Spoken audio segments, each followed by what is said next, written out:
जय महाराष्ट्र विद्यार्थी मित्रांनो, माऊली IT solution YouTube चॅनलवरती तुमच्या सर्वांचे हार्दिक स्वागत आहे. आज आपण क्रिएट डेटाबेस किंवा for given application practical number 2 जे आहे ते आपण आज बघणार आहोत. तर या प्रॅक्टिकलमध्ये 3 पार्टमध्ये आपण याला डिव्हाइड करणार आहोत. तर पहिला जो पार्ट आहे तो आहे draw ER diagram for given problem. त्यानंतर दुसरा जो पार्ट आहे तो आहे normalize the relationship up to third normal form. आणि तिसऱ्यामध्ये आपल्याला काय करायचं आहे, ऍक्च्युअल जो आपला डेटाबेस आहे तो डिझाइन करायचा आहे. तर आपला टायटल जे आहे ते create database schema for given application, म्हणजे थोडक्यात काय, तर आपल्याला डेटाबेसचं डिझाइन तयार करायचं आहे. जसं विद्यार्थी मित्रांनो तुम्ही सी प्रोग्रामिंग शिकलाय, तुम्हाला माहिती आहे तुम्ही कोणताही प्रोग्राम करण्या अगोदर तर त्याचं तुम्ही फ्लोचार्ट ड्रॉ करता, अल्गोरिथम करता आणि मग ऍक्च्युअल प्रोग्राम तुम्ही करता. तर तसं जे आहे, डेटाबेस आपल्याला ज्यावेळेस तयार करायचा असतो त्यावेळेस त्याचं आपल्याला डिझायनिंग करणं गरजेचं आहे. तर जी ईआर डायग्राम आहे मित्रांनो, तर ईआर डायग्राम म्हणजे आपण त्याचं ग्राफिकल रिप्रेझेंटेशन तयार करतो. त्यानंतर आपल्याला डेटाबेस जो आहे तो नॉर्मलाइज करावा लागतो, म्हणजे आपण टेबलमध्ये त्याला हँडल करू शकतो. अशा पद्धतीने आपल्याला तो तयार करावा लागतो आणि नंतर आपण तो टेबल तयार करू शकतो. तर आपण आज जे आहे, तर ईआर डायग्राम नक्की काय आहे हे समजून घेऊ आणि एक ईआर डायग्राम पण ड्रॉ करू. नंतर आपण डेटाबेसला नॉर्मलाइज कसं करायचं ते बघू आणि नंतर मग आपला ऍक्च्युअल जो डेटाबेस आहे तो आपण तयार करू. तर फर्स्ट जो पार्ट आहे याच्यामध्ये तो आहे draw ER diagram for given problem. So ER diagram म्हणजे काय ते आपण पहिले बघू. तर आपण डेटाबेसचे जे मॉडेल्स आहेत ते बघितले आहे. त्यामध्ये एंटिटी रिलेशनशिप मॉडेल आपण बघितलेलं आहे फर्स्ट युनिटमध्ये. तर तेच आहे represent it represents the overall structure of database, design technique of database. So ER model म्हणजे काय, की आपण एक डेटाबेसचं स्ट्रक्चर डिझाइन करू शकतो ईआर मॉडेल थ्रू. त्यानंतर जे ईआर डायग्राम आहे, ईआर डायग्राममध्ये एंटिटी रिलेशनशिप डायग्राम असं त्याला म्हणतात किंवा ईआर डायग्राम आपण त्याला म्हणतो. तर एंटिटी याच्यामध्ये जे कन्सेप्ट यूज केला जातात त्यामध्ये एंटिटी आहे, ॲट्रिब्यूट आहे, रिलेशनशिप आहे, कन्स्ट्रेंट अँड कीज असे कन्सेप्ट यूज करून ईआर डायग्राम ड्रॉ केली जाते. तर आता याच्यामध्ये आपण एक एक जो कन्सेप्ट आहे तो पहिले समजून घेऊ, म्हणजे आपल्याला ईआर डायग्राम कशी ड्रॉ करायची ते आपल्याला कळेल. सो पहिला जो आहे तो आहे entity and entity set. So entity is a thing that exist either physically or logically. म्हणजे काय, थोडक्यात काय, अशी एखादी कोणतीही गोष्ट जी फिजिकली आणि लॉजिकली अवेलेबल आहे. जगामध्ये अशा भरपूर साऱ्या गोष्टी आहेत किंवा कोणतीही गोष्ट जगामधली की जी फिजिकली किंवा लॉजिकली अवेलेबल आहे आणि तिला नेक्स्ट पॉईंट जो आहे तो आहे an entity is nothing but a thing having its own properties. तिला स्वतःच्या प्रॉपर्टीज आहेत. अशी कोणतीही गोष्ट जिला स्वतःच्या काहीतरी प्रॉपर्टीज आहेत. आता जर आपण एक्झाम्पल बघितलं बघा, कार आहे. कार ही झाली फिजिकल एंटिटी. तिला स्वतःच्या प्रॉपर्टीज आहेत. कारचं नाव असेल, त्याचा स्पीड असेल, कलर असेल, अशा पद्धतीने. स्टुडंट आहे, स्टुडंट एंटिटी आहे, student ID, student name, address, contact number. Employee आहे, employee ID, employee name, employee salary, employee contact number, employee position, असे जे आहेत त्याच्या प्रॉपर्टीज आहेत. आता अशा ज्या एंटिटीज असतात त्या एंटिटीजच्या ज्या प्रॉपर्टीज असतात त्या प्रॉपर्टीजवरून आपण काय करतो, we can differentiate the one entity from the another. जे आता बघा, कारच्या एंटिटीज वेगळ्या असणार आहे, तर स्टुडंटच्या प्रॉपर्टीज वेगळ्या असणार आहेत. सो स्टुडंट ही एक एंटिटी आहे, त्याच्या प्रॉपर्टीज वेगळ्या, कारच्या प्रॉपर्टीज वेगळ्या. अशा पद्धतीने आपण ह्या दोन वेगवेगळ्या एंटिटी आहेत असं आपण समजू शकतो. आणि अशा जर सिमिलर प्रॉपर्टीज असतील तर त्याला आपण काय म्हणणार, एंटिटी सेट असं म्हणतो. तर एंटिटी म्हणजे काय, की अशी कोणतीही गोष्ट जी अदर फिजिकली अवेलेबल आहे किंवा लॉजिकली म्हणजे थोडक्यात काय, जसं की बँक अकाउंट आहे. बँक अकाउंट ही एक लॉजिकल गोष्ट आहे. तर त्याला आपण काय म्हणू शकतो, लॉजिकल एंटिटी. त्यानंतर नेक्स्ट पॉईंट आहे टाइप्स ऑफ एंटिटी. तर यामध्ये दोन टाईपच्या एंटिटी आहे. पहिली आहे स्ट्रॉंग एंटिटी किंवा आपण त्याला रेग्युलर एंटिटी पण म्हणतो आणि नंतर आहे वीक एंटिटी. तर या डायग्राम मध्ये आपल्याला एंटिटी दाखवावं लागते.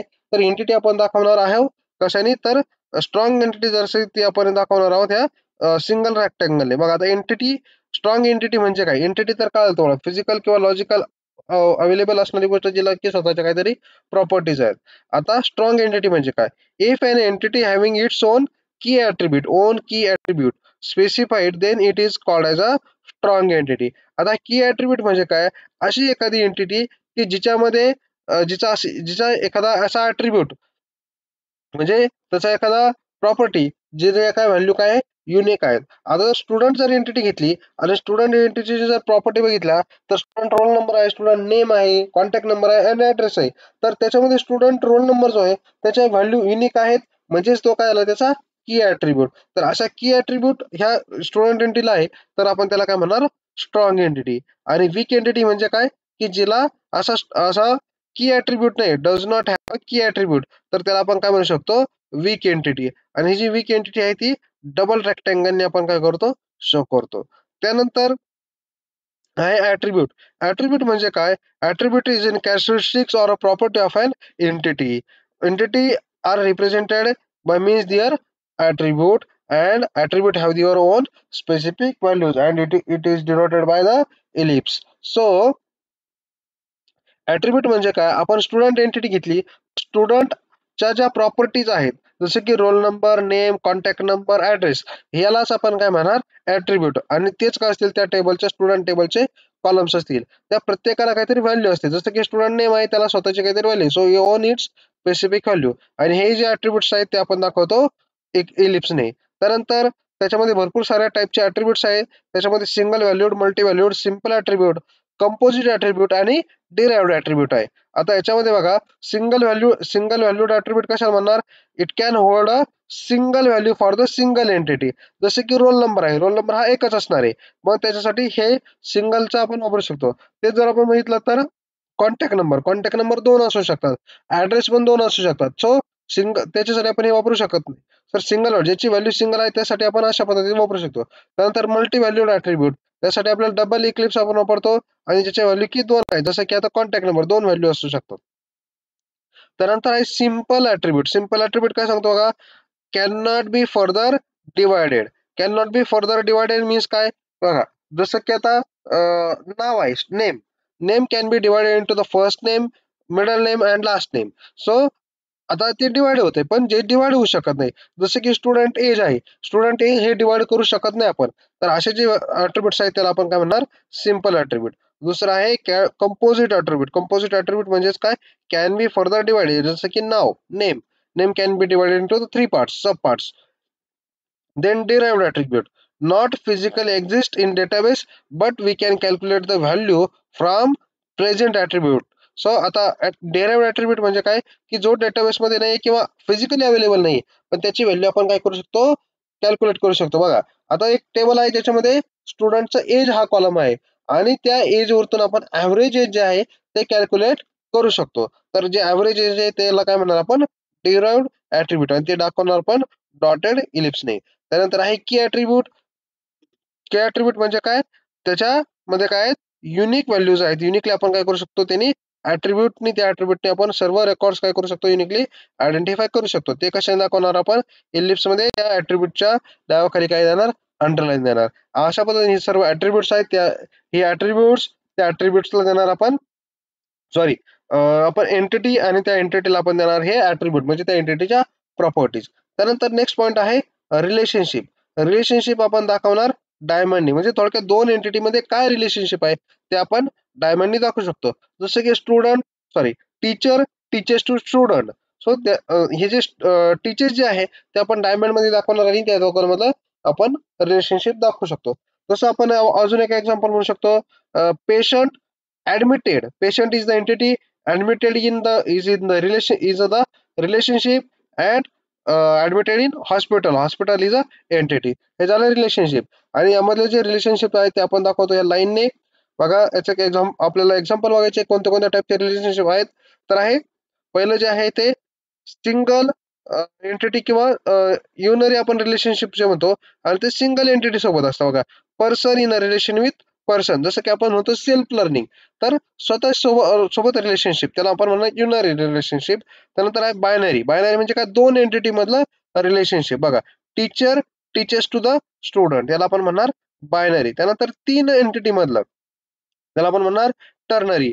पर्सन इज अ टीचर और पर्सन इज अ स्टुडंट, हे झालं टर्नरी. त्यानंतर क्वाटर्नरी रिलेशनशिप, चार एंटिटीज मधलं, employ is a teaching faculty, employ is a non teaching faculty, employ is a management faculty. So हे झालं काय, की क्वाटर्नरी रिलेशनशिप. त्यानंतर याच्यामध्ये मॅपिंग आपण कसं करणार बघा. आता याच्यामध्ये मॅपिंग असतं वन टू वन, म्हणजे one teacher can teachers to the one to student, त्याला म्हणणार आपण one to one mapping. One to many, one teacher can teachers to the multiple student, many student. Then multiple teachers can multiple teachers can teachers to the one student और multiple teachers can teachers to the multiple student. ह्या अशा पद्धतीने one to one, one to many, many to one आणि many to many असे relationship पण आपण त्यामध्ये दाखवतो. आता ईआर डायग्राम जी आहे ती आपण ड्रॉ कशी करायची, तर एक हॉस्पिटलच्या ईआर डायग्रामचा आपण या ठिकाणी एक्झाम्पल बघू.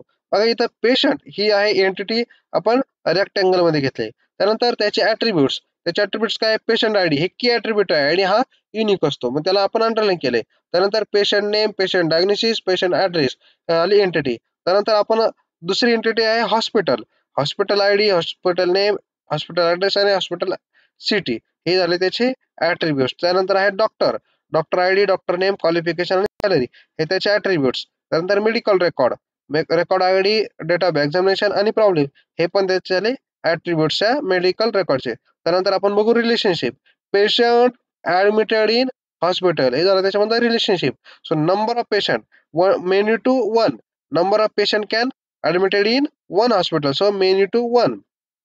त्यानंतर हॉस्पिटल हॅज डॉक्टर, आता हे हॅज आहे रिलेशनशिप आणि एक हॉस्पिटल आहे म्हणून इथं वन घेतला, पण वन टू मेनी हे काय रिलेशनशिप, वन टू मेनी, एका हॉस्पिटलला multiple doctor one to many.